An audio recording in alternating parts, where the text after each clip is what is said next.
နောက်ကအဲ့ဒါဘာလုပ်တာတော့ပြောရွဲတာအစိုးရကချင်းဆိုမဲ့စမ်းကြစမ်းတီးမဲ့ဘယ်များထူးဆန်းတော့ပြောကဲအားလုံးတီးပြီးသားအလုံးမလုပ်ဘူးလို့ပြောပြီးသားမင်းအခဏနေရသားလေးနေဟေးနောက်ကငါပစ္စည်းလေးတွေဒီညယူခဲ့သားမှာဟေးမင်းပစ္စည်းကအောက်မှာနှလုံးရှိတာတစ်လုံးကညက်လို့ဘာတွေထားပြောနေတာတော့ပတ်လုံးမဟုတ်ဘူးအဲ့ဒီပတ်လုံးမဟုတ်ပတ်လုံးကဆိုင်းเสียဆိုင်းတစ်ဆိုင်းလိုက်ရင်ပတ်လုံးတီးမှသိနေပြီးသားဒီညပတ်လုံးတီးမပြတော့ဟာဒီမှာကဲနောက်ကယူခဲ့သားဒီညအတွက်ရောတာကြီးရနေပြီရဟာတူစမလားမိရဲ့သွားကြီးကိုယွန်းလာတော့ကြာတော့အယွန်နဲ့ဖယားထိပ်ဘူးတွေမှာထားတဲ့ဆဲလဲဘာထူးဆန်းတော့အဲ့ဒါကိုလက်တွေပြမလို့အဲ့လိုပြနေမျိုးမလားကြော်သူပွဲအဖိုးစိန်မိတာကတိုင်းပြည်အေးချမ်းတိုင်အောင်အတိတ်နမိတ်ကောင်းအောင်ချူလေးတွေနဲ့တီလုံးလုပ်ပြီးထွန်ခဲ့တယ်သိတော့အုံးတော်ထဲမှာစဉ်းစားတဲ့ line ပေါ်မှာတနေ့လာလဲတနေ့လာလဲမဖြစ်ရအောင်မတူအောင်ဒီနေ့စဉ်းစားလိုက်တော့ဟောဒီဆယ်လဲလေးတွေနဲ့တနိုင်ငံလုံးတရက်ရွာလုံးအားလုံးကိုမြေတာပို့တီးပြမယ်တူစပါလားသူကတော့တီးရမှာတော့ကျွန်တော်ဘဲကန်နေမှာအတူတူတော့သိန်းတော်ကလက်တွေ့ပဲပြသိန်းတော်ကလက်တွေ့ဓမ္မဆိုတော့ကြိုက်ကိုဝမ်းမို့ဆွမ်းနာဆိုတော့ကြားတယ်မလားမမဘာဆွလဲတာတော့စိုးကြည့်တာမတိန်စောရောက်ရာပြည်တိုင်းတစ်ခွင်မှာဆိုလဲရွှေငွေရတနာများပါမေမကြရှမ်းတိမြို့ရနေတိုင်းမှာအေးချမ်းသာယာအစိုးအထီသွားရင်ပြိတ္တလည်းနားအီမဆိုးလို့ကိုဝမ်းမို့ရုံအောင်လက်တွေ့ဟဲ့ကောင်ဘာလို့အပေါ်ကြီးတအားမြောက်သွားတော့ငါဘယ်လိုလုပ်လိုက်ဒီမှာမမီမင်းကမိကောက်ထောင်းတီးပေါ်ဟာနဲ့ဒါမှမန်းတဲ့လိုင်းနဲ့ဟိုမှာငါပြောပင်လေးကငငယ်လေးနဲ့သီးနာတော့ဟဲ့ကောင်ဘေးကပြောလိမ့်မယ်အဲ့ဒါပေါ်လူမလွတ်ဝက်မလွတ်တော့လောက်ကွာဝက်ကတော့လွတ်မှာပါလူပဲမလွတ်မှာပါမင်းဟုတ်ကိုဝမ်းမို့တိန်းတော့လက်တွေ့ပြမယ်နော်ဒီမဲ့တန်ရင်9ပါးနဲ့နောက်ကလူရှင်တော်ကိုဝမ်းမို့ယုံအောင်ပြိတ္တရှိလက်တွေ့ပြပါရစေပြိတ္တကကိုခြေသူဆက်မှာနောက်ကဝမ်းမို့မယုံဘူးဆိုလို့အမကနောက်ကနေတိုးလေးလိုက်ဆိုတိန်းစုံရောက်ရာဒီတိုင်းတစ်ခွင်မှာလိုက်ဆိုကြည့်တိန်းတော်တီးတာဟုတ်မဟုတ်တိန်းစုံရောက်ရာဒီတိုင်းတစ်ခွင်မှာတူစပါလားနောက်ကနေတက်ကိုလုံနေတယ်လို့ကြီးပဲကွာငါလက်တွေ့ပြနေတာတပေါက်လုံးတီးရမှာမလို့လားကရတယ်ရွှေငွေရတနာများပေါ်မင်းမကြရောက်တဲ့မြို့ရနေတိုင်းမှာအေးချမ်းသာယာမယုံမှာဆိုလို့လက်တွေပြမယ်မယမင်းကွက်တီလိုက်ဆိုနော်ပွားပြီးတော့ကွက်တီလိုက်ဆိုတိန်းစော်ရောက်ရနေလို့အဲ့ဒီတော့မယ်အဲ့ဒီကိုပြန်သွားအဲ့ဒီပြန်သွားမတော့နဲ့တိန်းစော်ရောက်ရာဒီတိုင်းတစ်ခွင်မှာရွှေငွေရတနာများပါမေမကြရှမ်းတိမြို့ရနေတိုင်းမှာအေးချမ်းသာယာ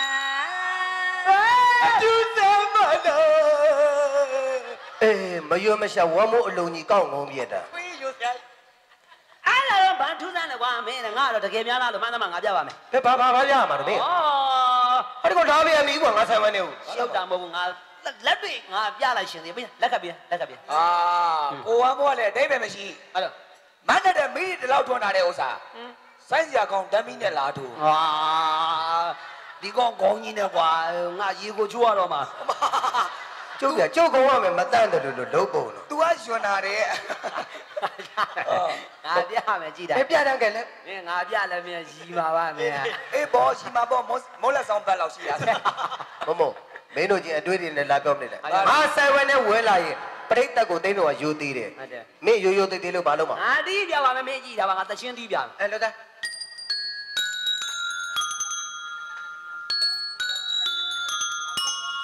ဟဲ့လားအတူစမ်းပါလားတဲ့ကောင်ရမ်းမထူးဆန်းနဲ့မင်းရတာထူးဆန်းနေပဲတော့ငါဘာတီးမှကိုမသိဘူးတချင်းတဲ့ငါတီးရတယ်လည်းမတူဘာတချင်းတော့ကတီးတာငါတီးရဒီမှာတချင်းလေအဲ့ဒါဘာတော့လာလာလာလာလာလာလာလာလာလာလာလာလာလာလာလာလာရာဒီဘာနိုင်မလို့ဘာချိန်မှလည်းပတ်ပြီဟေးရာဒီချိန်မှရာဒီမလာရဲ့ကတိပန်းတော့မီအတူသမ မနေမင်းတို့ကငါတချင်းဖြတ်မှာသိတော့အဖြတ်မခံနိုင်ဘူးဟောတီလိုပရိသတ်ကိုဆဲလဲလေးတွေနဲ့တီလုံးလုပ်ပြီးတော့ကျွန်တော်ကိုယ်တိုင်ရေးကျွန်တော်ကိုယ်တိုင်ဟောတီလိုထန်ထားတယ်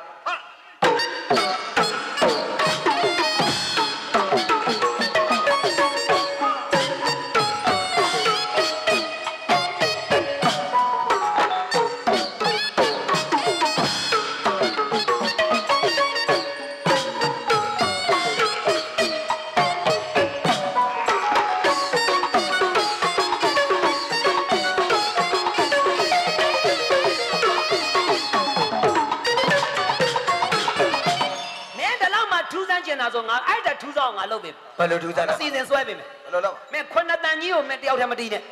ရောအတန်နဲ့ငါခွဲပြီမယ်ရောမင်းဒီနှလုံးကင်လိုက် ဘာလို့လုပ်လဲ အဲ့နှလုံးကင်မလားဒီနှလုံးကင်မလား ဘယ်နှလုံး ဘယ်နှလုံး ဒီနှလုံး မတင်းတော့တန်နေမဖြတ်နဲ့ဘာလို့ပါတော့ပြော မဖြစ်ဘူးဒီတထူးဆောင်ငါလုပ်ပြီမလို့ ဘာလို့လုပ်လဲ နေရောခမရဒီနှလုံးကင် မမိုးရဲ့ ဟာလား ရောဒီအလုံးငါမကြိုက်ဘူးရ ဟာလား ဒီလုံးအပေါက်ကျင်းတယ် ဟာအပေါက်ကျင်းနဲ့ရောဓာကြီးယူလိုက်ရောဓာကြီးကကြီးပဲရော အဲ့ဒါမကြိုက်ဘူးရ ဟာလား အဲ့ဒါအပေါက်ကျင်းလို့ အာအမြဇီးစားကြောင်းလုံးလဲလူပြိုကြီးဖြစ်နေတာခမရ ဒီဝဲနေ သွားဟိုဘက်ကဆုံးအောင်ကောင်းကြီးပေးလိုက် ဆိုင်းကိုတိတ်ခါချတာကျန်တဲ့လူကိုလူရှင်တော်တတ်တတ်လုံး တိတ်ခါမချဘူးရောဟိုဘက်ကကောင်းတလုံးပေးလိုက် ကျဲတယ်လို့ကျဲတယ်လို့ ရောမင်းတို့နှစ်ယောက်ကဟမ် ဘေဘီ ဒီမှာတန်းစင်9ပေါင်းကိုကျွန်တော်ဘေးကိုကျွန်တော်9တန်ပေးထားတယ် ဟုတ်ပြီ သိန်းတော်ကိုကျွန်တော်2တန်ပေးလိုက်တယ် ကျွန်တော်လည်းလုံး ပရိသတ်မြင်လောက်တဲ့လူတွေပဲကြုတ်ပေးတာလားအဲ့တော့အစွမ်းနာတချင်းကိုသိန်းတော်ရောက်ရာဒီတိုင်းတစ်ခွင်မှာကိုယ့်လက်ထဲမှာရောက်တဲ့အတန်ကိုယ့်နေရာရောက်မှထတီးဟာအဲ့ဒါမင်းတို့ခတ်သွား ကိုနေရာရောက်မှကိုထတည်မယ်ဆိုမင်းကဘယ်အလုံးဝေဘယ်အတန်နဲ့ဘသူပေးမှလည်းမသိပဲနဲ့ ဒါတော့ကိုယ့်အလုံးကိုယ့်လက်ထဲကအလုံးကဘာတန်တော့ဘယ်နှတန်တော့ ရတယ် နားထောင်လိုက်လေ ဆိုင်ကျွန်တော်တယောက်ထဲတော့မဟုတ်ဘူးကျွန်တော်အဖွဲသားပါစမ်းတာရတယ်ဟေးကိုအတန်ကိုမှတ်မိအောင်ဒီမှာနားတော့ ကိုယ့်လက်ထဲကအတန်ကိုကိုယ်ကစဉ်းစားတယ် ဟိုတောင်းရေးမင်းသွားရတော့လွတ်လာပြီဟဲ့ နှစ်သိုးတွေကြီးပဲဟဲ့ တော်ပြီဒီမှာမှတ်မိလားကိုယ်အတန်မှတ်မိလား အဲ့လောက်ဆိုရတယ် မှတ်မိရလားမယ် တော့ တိုင်းစော်ရောက်ရာအဲ့လေးလုံးတီးတာ ကဲဘသူပဲဝါလို့မပြောဘူး မရသိတယ်နော်ဒီက ကိုရဆက်ခဏနေရော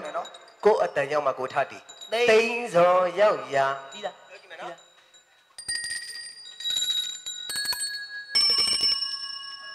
အေးတမလာအော်ဒီပေါင်းချင်တယ် ချက်တီတော်တုံးတဲ့ကောင်နမိတ်ကောင်းအောင်သွားနေတာ တော်လို့ရတာနည်းနည်းဆွဲစမ်းလိုက်မယ်ရှည်သွားအောင်လို့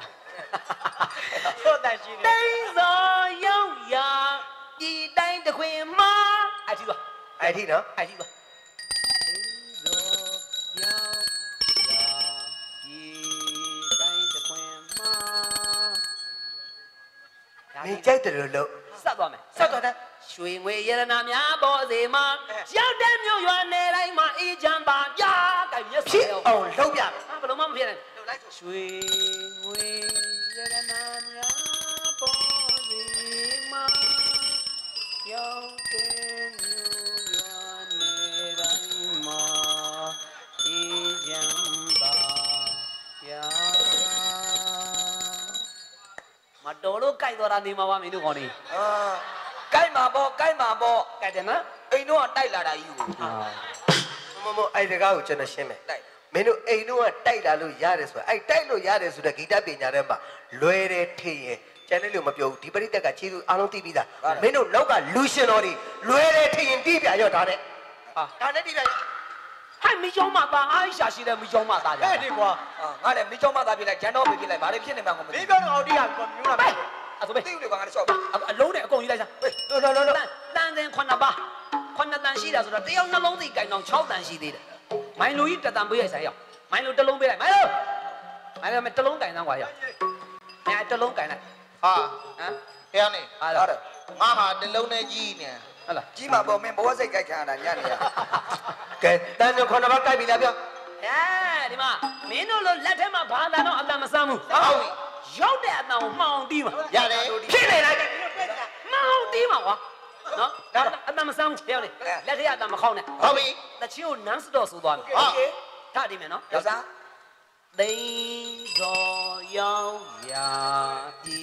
တိုင်းတခွင်မှာ နာမြပေါ်စီမှာ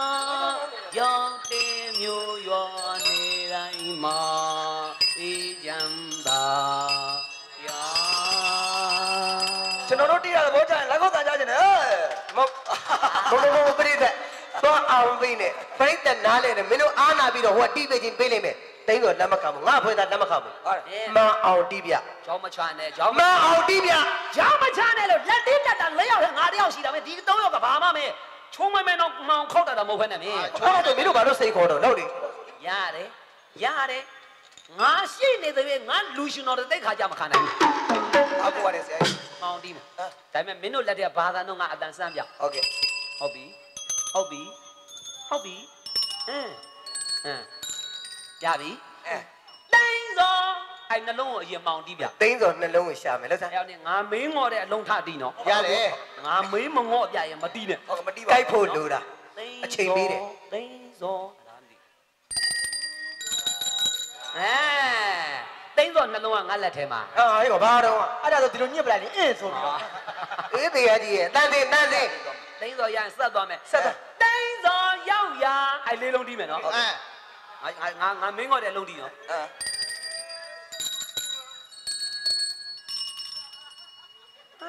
လေးတယ်လို့ဟုတ်မလာကြည်လားမလာကြည်မဟုတ်ဘူးဝမ်းမို့တဲ့ကောင်နေလေးတိုင်းပဲရှိသေးတယ်တိတ်ဘုံဝင်မြင်မနေနဲ့သတ်သွားလိုက်တော့မယ်ဒါလောက်ဆိုပိုင်မယ်ဆိုတော့မယ်နော်နားထောင်ထားပြီတော့သိစောရောက်ရာဤတိုင်းတခွင်မာ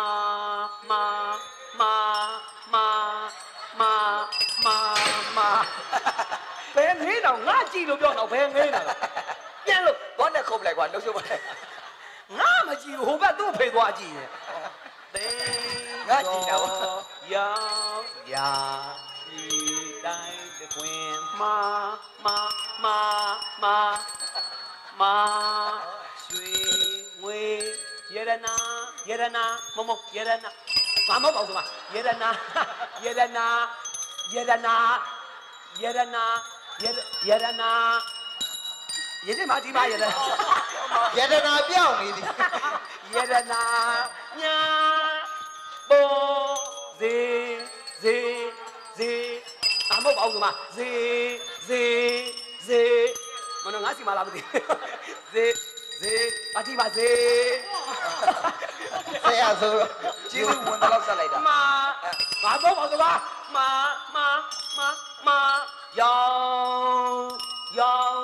ယောင်မဟုတ်ပါဘူးဆိုမှာယောင်ဒါမသိတော့ဝါတော့ပါ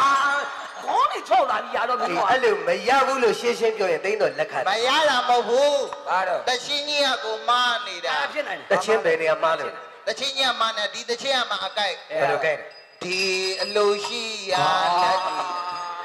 ဒီကောင်ကြီးစိတ်မကုန်သေးဘူးခုတည်းလက်ဖို့ဒိုးလိုက်တော့ဒီကောင်9000ငါမပေးသေးဘူးဒိုးလိုက်တော့ပေးကွာရ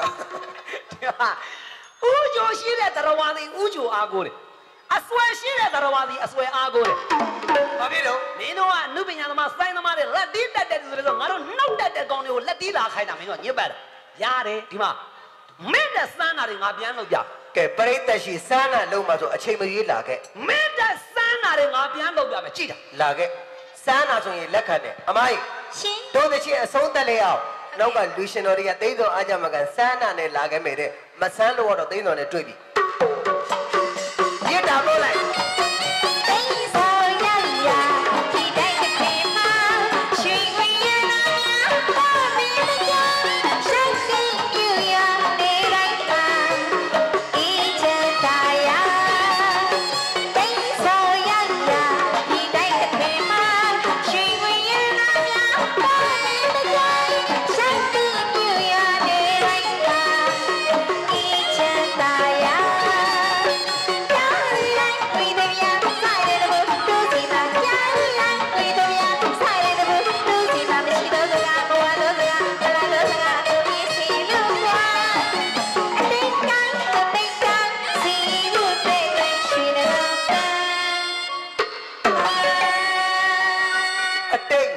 ဟောတီလို့ဆောင်းလိုက်ပါတယ်ခင်ဗျာဟေး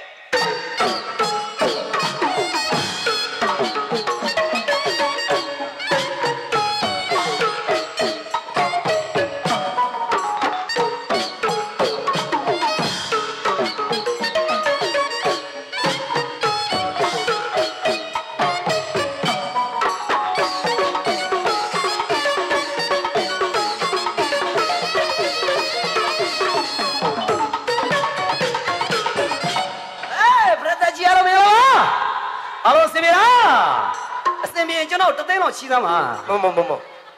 ငါပရိသတ်သွားမပြောနဲ့ငါချီးမယ်မဟုတ်လုံးလုံးစီအမေဘာလုပ်တာပြောဘာလုပ်တာ အဲ့ဒီကောင်ဓာတ်ရိုးမမြင်ဘူးနဲ့လေဒီကောင်လောက်ပြမယ်မင်းတို့လည်းစမ်းတာတွေလောက်ပြ လက်ခံနဲ့စမ်းရင်လှုပ်စမ်း ဒါပေမဲ့ငါလည်းဂရုမရှိရင်တော့ဖင်ကောင်းမကျေရဘူးဂရုရှိတယ် မင်းကရုကဘယ်မှာတော့ မိုင်းလို့ဒွမ်မာထဲမှာထိုင်နေတာမိုင်းလို့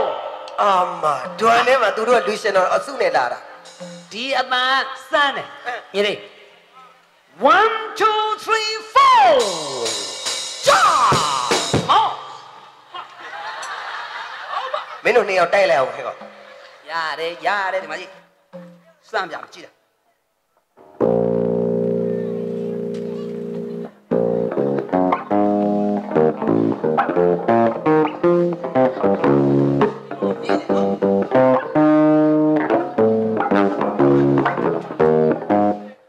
ငါဘာဒီနာ မင်းတီးတာမင်းမသိတော့တို့ကဘာပြောရမ နောက်တော့မကောင်းတာတော့သိတယ်ကွာဟဲ့ လဲဒါနဲ့များ तू ကထူးဆန်းတာလုပ်ဦးမှာ မင်းစောင့်ကြည့်လိုက်လေခဏလေးအပန်းကြီးမညီပဲဖြစ်နေလို့ဒိုရေမီဖာဆိုလာဒီလာနိုင်ငံညာကြီး မြန်မာတန်ဆိုရင်တော့9တန်ဟုတ်ပြီ ဒိုရေမီဖာဆိုလာဒီတော့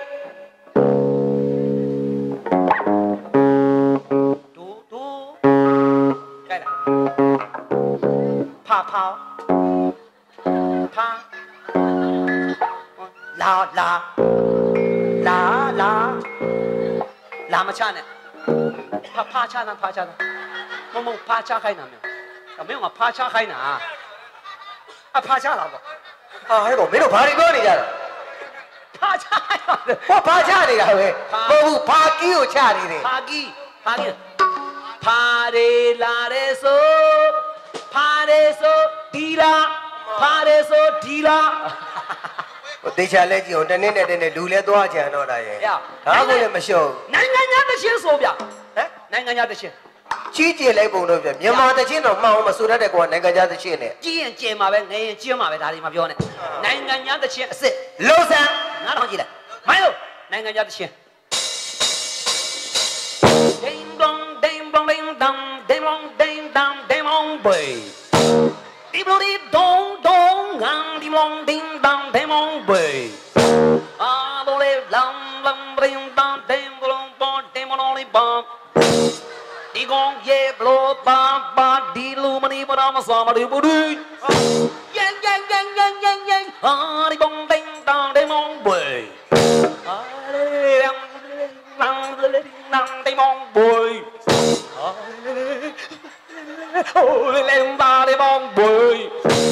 đi con dép lô ba đi lu mà đi mà đâm sò mà đi bơi đi ai ta đi ba đi con bơi sapa prat puto sigente sapa pati du yeah ah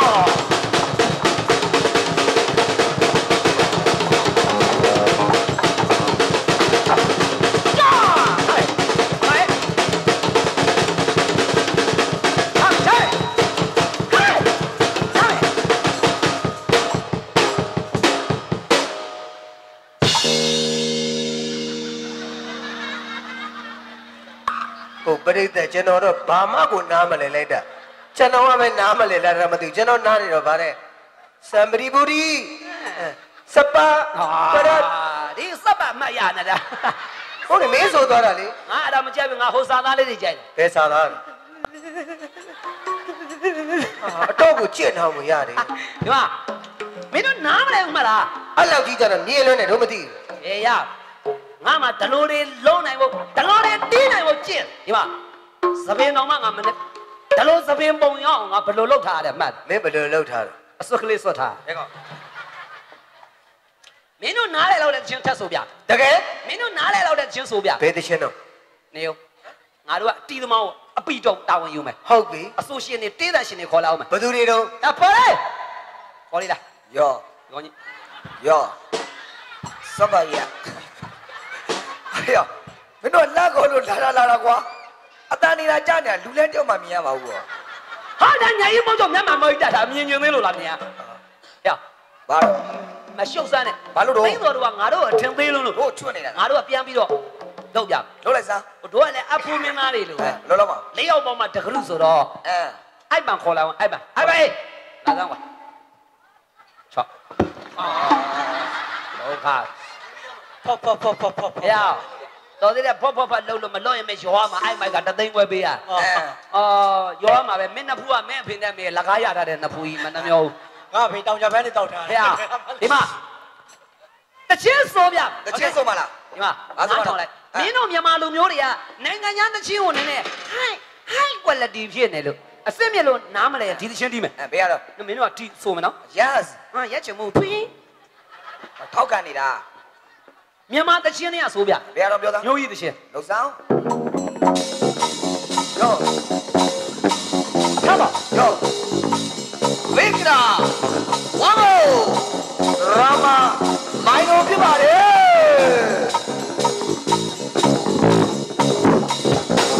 ကျေနပ်တာတော့တဲ့ကတပြောရင်ဆိုင်တယ်ပြောမယ်ဒီမကောင်းတာရှင်းနေစရာစုံတော့တာခံကြည့်တော့လေဒီပေါင်းတယ်ဒီမဲတယ်ဟောချီကိုနဲ့ကုန်ပြီးရဲ့ဒီရနဲ့ဒီစမ်းနဲ့ဒီနဲ့တော့အသက်ခံရတယ်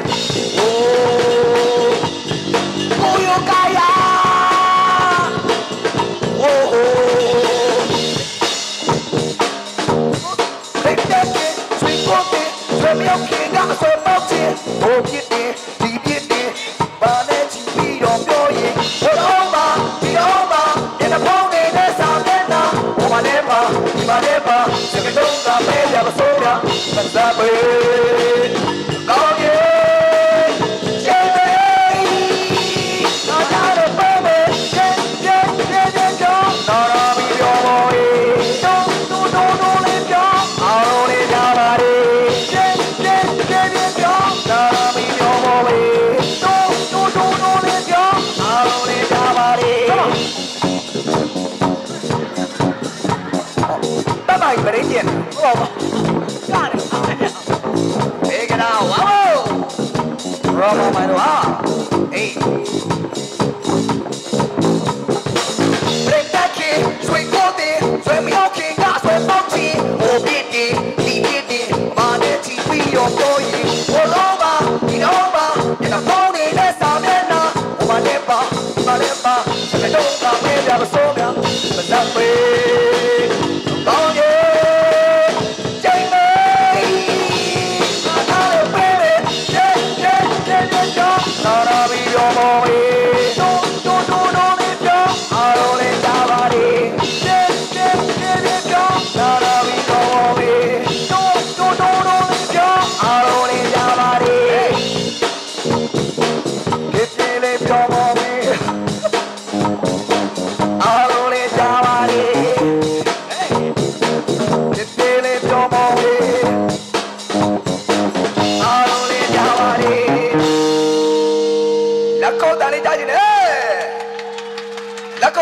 ငါဖူးရရှင်မယ်ဟိုနားလေးအတိုင်းမင်းနေတဲ့မက်ဂျီယိုကြီးမတိတာမြင်ပြီးရောက်ပြောနေတာ ကလေးကွာချင်းလို့စားနော် ဒီမှာမင်းတို့မြန်မာဆိုင်ရလေခုတ်ကစ်ထဲမှာလေဘယ်သူမှမသုံးတော့ဘူးနောက်ဆုံးကုန်ကုန်မြတ်မဲ့ဇက်ကားတဲ့တောင်ဘယ်ဇက်ကားတဲ့မှမသုံးတော့ရှင်းလားအမှန်ပြောတော့နားတယ် လမ်းမခံဘူး အမှန်ပြောတော့နားတယ်မင်း အမေတို့သူတို့ပြောတဲ့စကားသိတော့ရှင်းပြမယ် အပြောတယ် အရင်တော့ကကျွန်တော်တို့ငယ်ငယ်တုန်းကဟိုကလေးပေါက်စားတော့အားလုံးသိပါတယ်ဟေဝင်းစုံမြိုင်တော်နိုင်စမ်းကျဲမမောနိုင်လန်းနေရုပ်ရှင်ကမြမဆိုင်နဲ့ပံ့ပိုးခဲ့တာဘလောက်ကောင်းတာတော့ပြော ဒီမှာအဲ့ဒီခေတ်ကကြံခဲ့ပြီ ဟာလိုက်တော့ ခုခေတ်ထဲမှာမင်းကြိုက်တဲ့မြန်မာကခုခေတ်ဇက်ကားတွေကြီးလိုက်မင်းတို့စိုင်းနေမလို့တော့မလို့မသုံးတာကွာငါတို့ဂီတနဲ့တော့ပြည့်စုံတယ်ကွာရှင်းလား ပြည့်စုံတယ်ဆိုလက်တွေမင်းတို့ပြရင်တရားရဟုတ်လား လက်တွေပြမယ်မင်းတို့စိုင်းမလို့မတွနဲ့မထိနဲ့နဲ့မမောင်းနဲ့ မဟုတ်ဘူးလို့ ငါတို့ဂီတနဲ့ပြည့်စုံရမယ်မိုင်းလို့မင်းနဲ့ငါနဲ့ဇက်ပုတ်တေးဂီတဒါဝင်ယူမယ် အိုက်ပန်ပေါ်လေး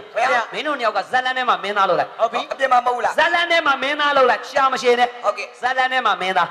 ကရမယ်ဇက်လန်းကကောင်မလေးတယောက်ကိုမင်းတို့နှစ်ယောက်ကဝိုင်းလှူတဲ့ဇက်ဝန်က ကြီးသားလူရမှာ ကြီးသားလှူရ ရတာမို့ ရတယ်နော် ရတယ် ၄ယောက်ထင်းနဲ့ဇက်ကားရိုက်ပြမယ်တဲ့လှုပ် မ ဆက် င်းတို့ဆိုင်တာမလို့ပဲနဲ့ပြည့်စုံသွားစေရမယ်တို့နှစ်တန်နဲ့တဲ့ ဟုတ်ကဲ့ ဇက်လန်းစမယ်5 4 3 2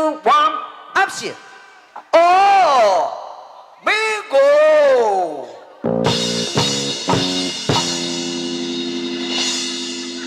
မင်းကိုလုံးမနေနဲ့မင်းကိုလုံးမနေနဲ့ဟုတ်ရဲ့လေမင်းကြိုင်နေတဲ့ကောင်မလေးကိုငါရှောင်းရှူလိုက်ပြီကွာ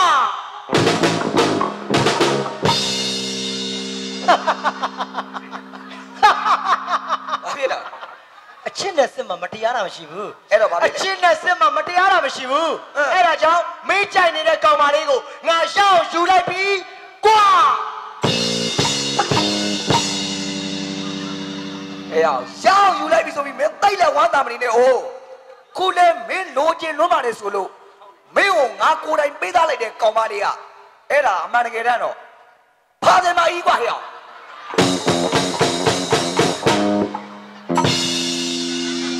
ဖာတယ်မကြီးกว่าဟဲ့အောင်မင်းငါ့ကိုပေးသားလိုက်တာဖာတယ်မကြီးဟုတ်တယ်မင်းပေးသားဖာတယ်မကြီးกว่าအဲ့ဒါဟဲ့ဘာလို့မင်းမပြေးနဲ့ဟဲ့မပြေးနဲ့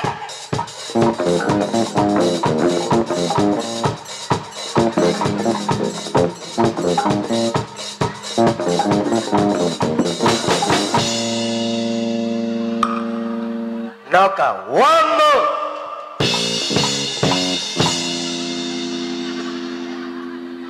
ငါပြက်ဆက်မင်းသားမဟုတ်ဘူးပြက်ဆက်ကမဟုတ်ဘူးမင်းကိုခေါ်နေတာပြောင်းချောချောလုံးမနေနဲ့ခေါ်ရင်ထူးကွာ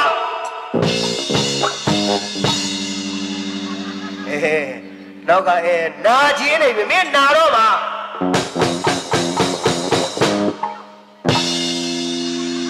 အဲ့လောက်ဖြစ်လေနော်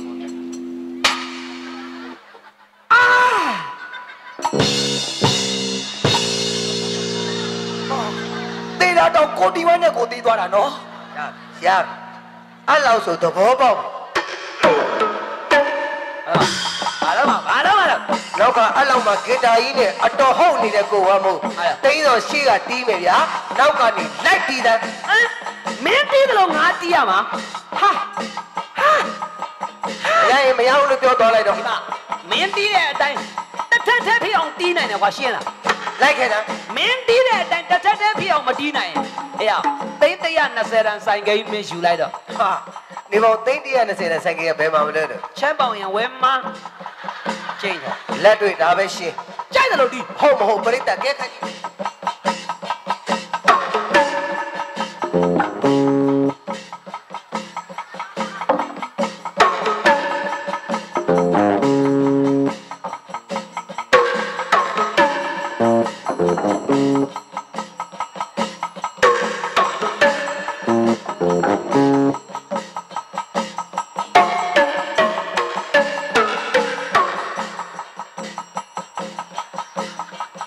နည်းနည်းများလာတယ်အလုံးတွေကကဲလုံးပါရတယ်လွှဲပါလေ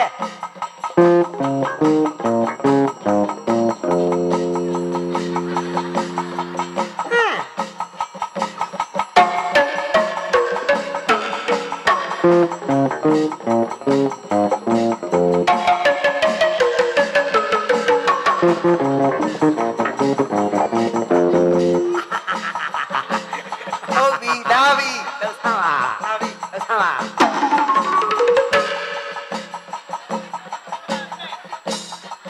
လောတီဘလူကြီးတီပြတာဟော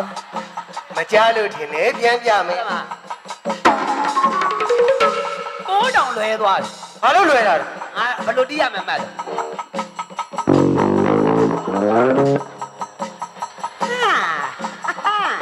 ကျွန်တော်တို့မတီးပဲနဲ့ပွတ်ချသွားတာတီးတာမလို့ဘူးညီမ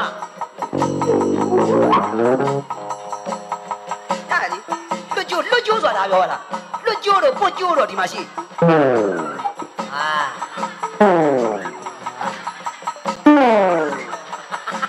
စိတ်ဆင်းရဲတာအဲ့လောက်ရနေရင်ဒုပရိသတ်အားလုံးကျွန်တော်တို့ခင်မှာပါတော့ဆိုင်းနဲ့တီဝိုင်းနဲ့အနောက်တိုင်းနဲ့မြန်မာတန်နဲ့ဘာလို့တော့ original လုပ်တဲ့ဒုကိလို့ခေါ်မယ်ဆိုရင်နှဝမ်းချင်းတံမျိုးမင်းရမှာတော့အန တာကမင်းတို့ဆိုင်သမားတွေကိုပံ့ပိုးပြီးတော့နားထောင်ကောင်းတီးတဲ့ performance ရမလား လောက်လိုက်စမ်းအတန်နားထောင်ပြီးဖြစ်အောင်လုပ်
လက်ခုပ်တန်လေးကြားရင်ရ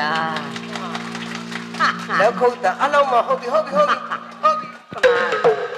ကြာပြီပြောခြင်းစိတ်ကိုအညူညင်းစေလို့တော့ဘောလို့ပေါ်ပွားဒီကလေးကတီးရမယ်ကျုံဆိုင်နာဘုံပဲကြာရင်ဒီကုန်းညရတော့မြမလာမမကျုံစားကြရပြတဲ့ဆိုင်နာကျုံဂတိကြည့်လို့ငါသိပေါက်သွားလိုက်အောင်မဟုတ်သွားတာသွားလို့ရတယ်အရင်ပြီးပြအရင်ပြီးပြသဘောပေါက်ပါပြီနော်ဝမ်းမူကြီးကိုပြိတ္တကအထင်သေးသွားပြီးရောဆိုမင်းငါတဆင့်ချင်းငါအရှုံးမပေးမချင်းကိုမင်းငါ့ကိုနှိပ်စက်ရတယ်ဘာဖြစ်တော့မနှက်ဖြံငါကြောင့်မှမင်းနဲ့ငါနဲ့ရှင်းမယ်ရတယ်မန်းတက်ထရအမိုက်ဒီဘာလို့ရှင်းမမင်းရှင်းမလားမင်းတဲ့စမ်းနာနဲ့ကိုပြန်လာအောင်ငါလုံးဝအရှုံးမပေးဘူးရအရှုံးမပေးနဲ့ဒီတက်စမ်းနာနဲ့ပြန်လာမှာဒီတက်စမ်းနာနဲ့ငါပြန်လာခဲ့မယ်ခဏလေးသိတော့စောင့်